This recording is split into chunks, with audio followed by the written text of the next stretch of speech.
Os alcaldes de Boiro e Rianxo reuniránse con Alfonso Rueda para avaliar a construción de residencias de maiores nestes concellos.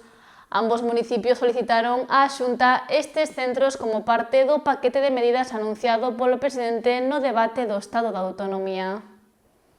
Unha residencia de 120 prazas na Cachada e outra de 30 en Rianxiño. Ese é o proxecto que os concellos de Boiro e Rianxo presentaron á Xunta de Galicia como parte do paquete de medidas autonómico anunciado o pasado venres no debate sobre o Estado da Autonomía. Os dous centros traballarán de xeito conxunto para alixeirar a carga de residentes en cada unha medida imposta pola Xunta dende a pandemia de coronavirus. Boiro conta cunha parcela próxima á Cachada na que dende hai anos se prevé a construción deste tipo de inmoble. De feito, existe xa un anteproxecto para a residencia por valor de máis de 13 millóns de euros.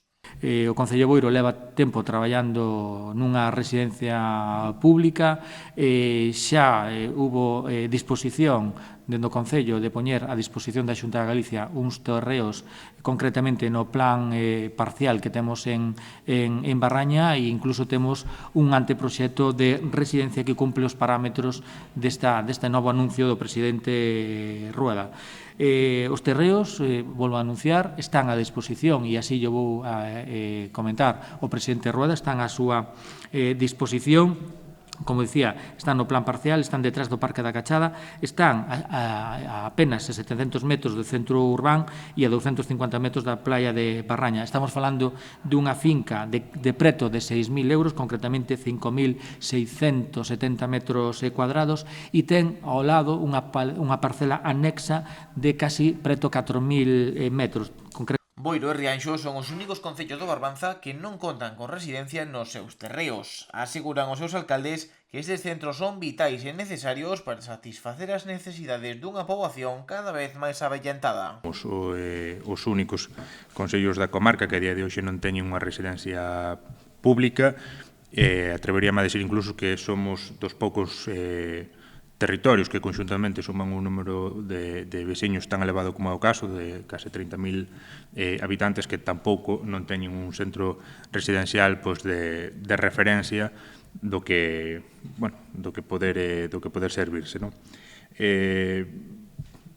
Individualmente, como acaba de comentar o alcalde, vimos facendo un traballo para avanzar en servizos que o tempo, polo envellecemento da poboación que vimos registrando, o tempo vai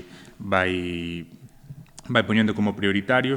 Entre os dous municipios contan con preto de 2.300 habitantes maiores de 80 anos, un número o suficientemente grande para os mandatarios como xustificante ao solicitar estas residencias.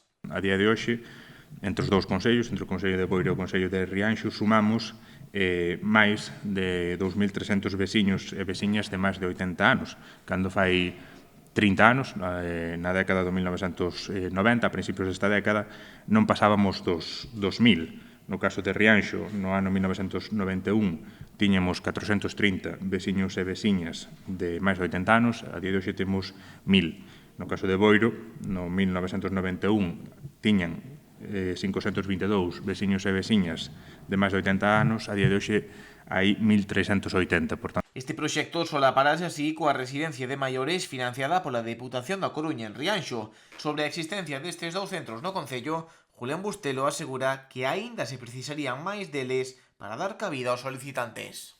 E seguramente ainda se serían insuficientes para cubrir a amplia demanda que temos e que teríamos, non? Entre os dous concellos, como comentaba, non temos ningunha residencia, sin embargo, sumamos 30.000 habitantes.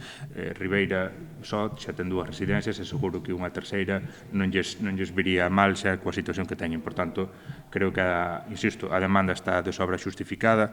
Canto máis avancemos nos anos, a cousa así o acreditará ainda máis.